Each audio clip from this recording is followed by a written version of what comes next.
हम जाने वाले हैं मार्च की तरफ। ठीक है, तो देखेंगे मार्च में क्या हो रहा है आप लोग के साथ। मार्च में मुझे दिखाई दे रहा है यहाँ पर आपके जर्नी में बहुत ही ज़्यादा फाइनेंशियल इश्यूज, फाइनेंस के लिए आप बहुत ज़्यादा वरीड रहोगे, फाइनेंस की प्लानिंग करते हुए दिखाई दे रहे हो, या आप या आपके डीएम बहुत ज़्यादा मनी के इशू से डील करोगे। कहीं ना कहीं मुझे ऐसा लग रहा है कि न्यू बिगिनिंग करना चाहोगे आप अपनी लाइफ में फाइनेंसेस को लेकर। That does not mean guys कि आपके डीएम जो है कहीं ना कहीं आपको छोड़ देंगे या ऐसे कुछ जो आपको पैसों पे ध्यान देना पड़ेगा। आप अपने लिए रियलाइज़ कर जाओगे कम से कम कि पैसे भी इम्पॉर्टेंट होते हैं। एक मिनट गाइस, तो ये हो सकता है यहाँ पर अगेन बहुतों का रिकन्सिलिएशन जिसका जनवरी में नहीं हुआ उसका मार्च में रिकन्सिलिएशन है। तो बहुत सारे लोगों के लिए मार्च में रिकन्सिलिएशन दिखाया जा रहा है, जिनका जनवरी में नहीं हुआ उनका मार्च में होगा। ठीक है, तो आप बहुत ज़्यादा सोलमेट जैसा फील करोगे, सेफ फील करोगे, बहुत ज़्यादा माफ़ करना एक दूसरे को और ज़्यादा समझने की कोशिश करना, और डीएम को ये समझना कि ये पास्ट लाइफ रिलेशनशिप है और ये ऐसे ही ख़त्म नहीं होगा। तो काफ़ी कुछ आ रहा है गाइज आपके डीएम की प्लानिंग, डीएफ के फाइनेंसेस और बहुत कुछ मुझे दिखाई दे रहा है यहाँ पर। ठीक है, डीएम ये भी प्लान कर सकते हैं कि मुझे डीएफ के साथ अपनी लाइफ स्पेंड करनी है। ठीक है, तो कार्मिक को दूर देखते देखते जाएंगे वो, ये एक बहुत बड़ा प्रॉब्लम हो सकता है कि कार्मिक टू आई देख के मतलब आगे बढ़ेंगे वो कि भाई मैं छोड़ के जा रहा हूँ, ये पास्ट इसका क्या रिएक्शन है, इसका क्या रिएक्शन है। तो ये एक चीज़ मुझे दिखाई दे रही है यहाँ पर जो प्रॉब्लमेटिक हो सकती है। हम लोग अब अप्रैल में जा रहे हैं, तो अप्रैल में मुझे यहाँ पे हमारी जर्नी में दिखाई दे रहा है थोड़ा सा अप्स एंड डाउन, जैसे मैंने आपको कहा था वहाँ पे थोड़ा सा प्रॉब्लमेटिक सिचुएशन दिखाई दे रही है। तो अप्रैल में पहला है 10 ऑफ स्वॉर्ड्स, तो हार्ट ब्रोकन फील कर सकते हैं डीएम, जिसकी वजह से वो स्टक हो सकते हैं और अकेले टाइम स्पेंड करना चाहेंगे। यहाँ पे डीएम को आपकी हीलिंग की बहुत ज़्यादा ज़रूरत रहने वाली है, जो डीएफ ऑब्वियसली करेगी। और एंड में है सन, तो 19th के बाद आप लोग को थोड़ा सा पॉजिटिविटी दिखाई दे सकता है इस जर्नी में। तो होगा give your relationship a chance and wedding, तो कहीं ना कहीं वो एक लास्ट टेस्ट होगा डीएफ के लिए, जहाँ पे देखेंगे डीएम की डीएफ उन अपनी पॉजिटिविटी से उनकी हीलिंग कर रही है और उनको इस चीज़ से बाहर निकालने की कोशिश कर रही है कि कार्मिक को छोड़ना पड़ रहा है। तो सेपरेशन एंजाइटी बोल सकते हैं इसको। तो ये मुझे दिखाई दे रहा है डीएम की तरफ से, जिसके वजह से थोड़े टाइम के लिए कनेक्शन स्टॉप हो सकता है, थोड़े टाइम के लिए गोस्टिंग ब्लॉकिंग हो सकता है। तो ये चीज़ मुझे बहुत ज़्यादा क्लियरली दिखाई दे रही है यहाँ पर कि फिर मई में देखते हैं हीलिंग चल रहा है यहाँ पे, राई का पहाड़ बनाना, फ्री होना। मुझे ऐसा लग रहा है डीएम का जो है यहाँ पर हीलिंग सिचुएशन चलेगा। ठीक है, हीलिंग पास्ट की हर बात को वो बड़ा चढ़ा करके एग्जैजरेट करके मतलब गुस्सा होंगे, नाराज़ होंगे, यही उनका रिलीज टेक्निक है, यही उनका रिलीज टेक्निक रहेगा। तो आप लोग को ऐसे फील नहीं करना है गाइस। डीएम जो ऐसे आसानी से किसी चीज़ को नहीं छोड़ पाते हैं, तो फिर बाद में जब वो कुछ 21 to 30 डे मतलब वीक्स गुजर जाएंगे, उसके बाद ही डीएम जो है आपको कुछ ऑफर करने के इसमें मुझे दिखाई दे रहे हैं कुछ स्टेबिलिटी। जनवरी वालों को मार्च अप्रैल तक स्टेबिलिटी मिल सकती है, मार्च वालों को जून जुलाई के बाद ही स्टेबिलिटी मिलते हुए मुझे दिखाई दे रही है। अगेन पास्ट लाइफ रिलेशनशिप, और मुझे यहाँ पे अट्रैक्शन की जगह एडिक्शन दिखाई दिया, तो वो भी बहुत ज़्यादा मतलब मुझे लगा ही था। तो रिलीज कर योर एक्स, देखिएगा इस bottom of the deck energy भी रिलीज योर एक्स से काफ़ी डिफिकल्ट रहने वाला है ये। अगर आपके डीएम आपसे बात करना चाहे, क्लिंगी फील हो आपको कि बहुत ही ज़्यादा एनर्जी ले रहे हैं, तो ठीक है गाइज, उनको उतनी एनर्जी की ज़रूरत है हीलिंग करने के लिए, लेकिन आप अपनी एनर्जी उनको देकर मतलब खल्लास मत हो जाइएगा। आप भी अपना energy time to time meditation करके मतलब रीचअप करना पड़ेगा आपको जून। ठीक है, तो जून में मुझे दिखाई दे रहा है न्यू बिगिनिंग्स। ठीक है, wish come true, new beginnings, x को छोड़ देना फाइनली। जो ऑफर आने वाला था वो जून में आपको ऑफर फाइनली मिल जाएगा, आपका ड्रीम कम ट्रू होगा।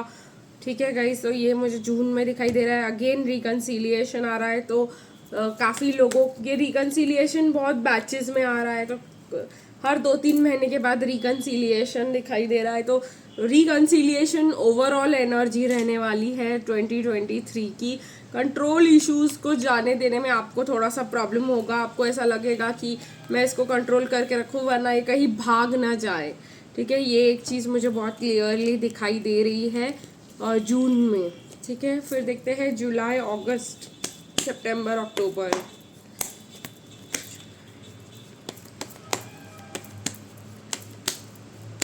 ये रहे कुछ कार्ड्स जुलाई के लिए। अगस्त के लिए देखते हैं गाइस क्या निकल के आता है आप लोग के लिए। अगस्त ज़्यादा कार्ड्स आए हैं, सितंबर, अक्टूबर। पहले ये मुझे ऐसा लग रहा है नवंबर दिसंबर भी निकाल लेते हैं। ठीक है, और दिसंबर तो निकल गए हैं गाइस सारे कार्ड्स। तो ओवरऑल एनर्जी मुझे डीएम की हार्ट ब्रेक ही दिखाई दे रही है। तो जुलाई, अगस्त, सितंबर, अक्टूबर, नवंबर और दिसंबर, तो हो गया गाइस सब कार्ड्स का। 2 ही कार्ड्स निकले हैं जुलाई के मंथ में, and that is creativity and intuition.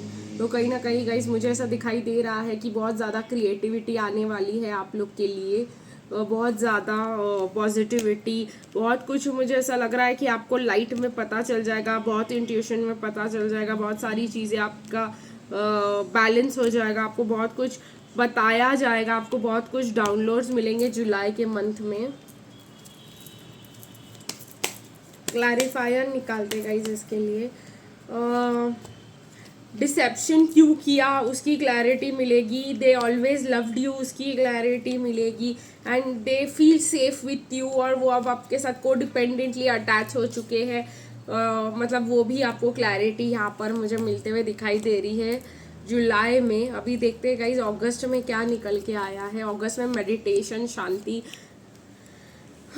DM का finally crying over spilt milk तो अगस्त में ही आते आते ख़त्म होगा। ठीक है, और आपका भी, क्योंकि आपको डीएम ऑलरेडी यहाँ पे मिल चुका है। डीएम पीसफुल ऑलरेडी हो चुका है, डीएम को शांति मिल गई है, लेकिन आप अभी तक वो चीज़ को ओवरकम करना कि इसने ये किया था, वो किया था, इसने मुझे धोखा दिया था, ऐसा किया था। देखिएगा इस डिसेप्शन फिर से उड़ के आया है, तो आपको उससे शांति तब मिलेगी अगस्त के महीने में, और फिर न्यू कनेक्शन आपका स्टार्ट होते हुए दिखाई दे रहा है। को डिपेंडेंसी अगेन, चिल्ड्रन इश्यूज रहेंगे तो वो ऊपर आएंगे हील होने के लिए अगस्त के मंथ में, क्योंकि आपका कनेक्शन नेक्स्ट लेवल पे मुझे जाते हुए दिखाई दे रहा है। ठीक है, तो अगर उनको इनर चाइल्ड इश्यूज होंगे तो वो भी ऊपर आएंगे हील होने के लिए, उनको चिल्ड्रन होंगे तो वो भी इश्यूज ऊपर आएंगे हील होने के लिए। ठीक है गाइस, तो अभी देखते हैं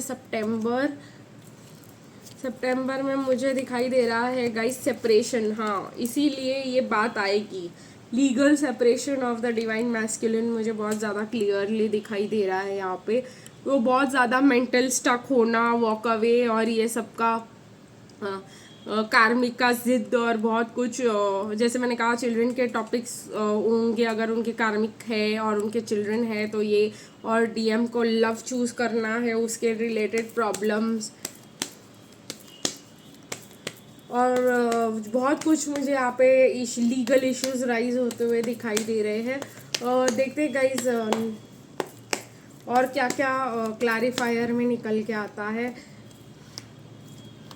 देखिए गाइस, फ्री और सेल्फ रिवर्स में आ रहा है, तो डीएम जो भी इस चीज़ में होगा उससे आराम से तो नहीं निकल पाएंगे। उसके लिए उनको थोड़ा सा मेंटल ब्रेकडाउन और एंजाइटी फेस करने का दिखाई दे रहा है, बट वो आपको लेकर बहुत ज़्यादा पॉजिटिव होंगे, आपको लेकर न्यू लव फील करेंगे। तो ये थोड़ा सा टाइम उनके लिए टफ रहने वाला है डीएम्स के लिए। ठीक है, अक्टूबर का मंथ, नवंबर सॉरी वो सितंबर था, अक्टूबर इधर है गाइस। थोड़ा इतने ज़्यादा कार्ड्स थे ना, तो अक्टूबर में रीलोकेशन, मुझे ऐसा लग रहा है कि डीएम कोई नई जगह ढूंढेंगे रहने के लिए जहाँ पे डी कार्मिक का कोई इंटरफियरेंस ना हो, या ऐसा कुछ जहाँ पे वो अकेले बैठ के अपना फ्यूचर मैनिफेस्ट कर सके, अपना करियर शांति से कर सके, नो इंटरफियरेंस, नो नथिंग। उनको कहीं से भी इंटरफियरेंस और ये सब पसंद नहीं आएगा, वो अकेले अपनी लाइफ जीना चाहेंगे, मतलब आपके साथ। ऐसे नहीं है कि आप इस चीज़ में नहीं दिखाई दे रहे हो, लेकिन ये जो है कार्मिक इंटरफियरेंस उनको नहीं चलेगा। रिलीजियस फैक्टर्स उनको अपने फैमिली और घर से दूर करते हुए दिखाई दे रहे गाइज मुझे, बट दे विल फील कि हम लव डिज़र्व करते हैं और ये लड़की जो है हमारे साथ वो भी लव डिज़र्व करती है।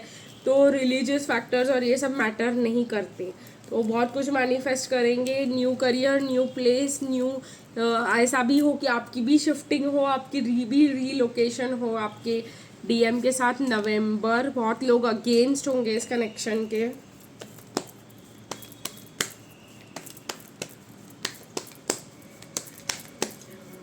Any क्लैरिफायर्स? worth waiting for, romantic feelings, healing family issues, keeping open minded, safe for you to love। तो कहीं ना कहीं बहुत मुझे ऐसा लगता है कि वो फैमिली इशू सॉल्व करेंगे, बिकॉज वेडिंग इन्वॉल्व है, उनको करना होगा आपके साथ अगर शादी, तो वो पूरे फैमिली को उनको मनाना पड़ेगा, और ये सब पूरी फैमिली आप दोनों के अगेंस्ट होना और बहुत कुछ मुझे यहाँ पे दिखाई दे रहा है। बट ये थोड़ा सा डिले होगा। आप अगर आप मैरिज ही करना चाहते हो, आपके दिमाग में आपके डीएम से मैरिज करना ही यूनियन है, तो उसके लिए काफ़ी टाइम लगने वाला है, क्योंकि फैमिली बहुत ज़्यादा ऑब्जेक्शन उठाने वाली है इस चीज़ पे। ठीक है, तो नवंबर भी हो गया गाइस, देखते हैं दिसंबर में क्या आने वाला है। और दिसंबर में आप काफ़ी फाइनेंशियली स्टेबल फील कर पाओगे। आपके डीएम का रिटर्न, अगर वो फैमिली इशू सॉल्व करने गए थे और अपने घर वालों को मनाने गए थे, तो दिसंबर में उनका रिटर्न। ठीक है, न्यू बिगिनिंग्स। और भी क्लैरिफायर्स ले लेते हैं गाइस। आपको कोई ऐसे प्रॉब्लम नहीं होगा, बट वो थोड़ा सा अपने फैमिली को मनाने के चक्कर में थोड़ा सा आपके लिए प्रॉब्लम हो सकता है। ठीक है, इतना नहीं होगा, कम्युनिकेशन रहेगा, सेपरेशन नहीं हो रहा है यहाँ पर, बट फुल्ली आपको एक्सेप्ट कर पाना और ये सब, क्योंकि फैमिली बहुत ज़्यादा मैटर करती है डीएम को, तो इसी वजह से ये बहुत ज़्यादा प्रॉब्लमेटिक सिचुएशन रह सकती है। और फिर मुझे यहाँ पे दिखाई दे रहा है true love, new love and engagement. तो फैमिली का फाइनली मुझे इस ईयर में रीयूनियन, यूनियन बहुतों के लिए दिखाई दे रहा है। रीयूनियन 3 बार आ चुका है, 4 बार आ चुका है हमारी रीडिंग में पूरे साल की, तो रीयूनियन तो होकर ही रहेगा बहुतों का इस चैनल पे। तो पूरा रीयूनियन और पूरी स्टोरी हमने जान ली, जिसके साथ काफ़ी ज़्यादा किसी के लिए ज़्यादा टाइम लग सकता है, किसी के लिए जनवरी में होके रीयूनियन, दिसंबर में कुछ बात बन सकती है कि भाई फैमिली के साथ बात करने की, या कुछ किसी की मार्च में होकर भी दिसंबर में शादी की बात हो सकती है। तो डिपेंड्स ऑन आप लोग कितना प्रिपेयर्ड हो इस जर्नी के लिए। तो आज के लिए गाइस इतना ही, फिर मिलेंगे कल, तब तक के लिए बाय बाय।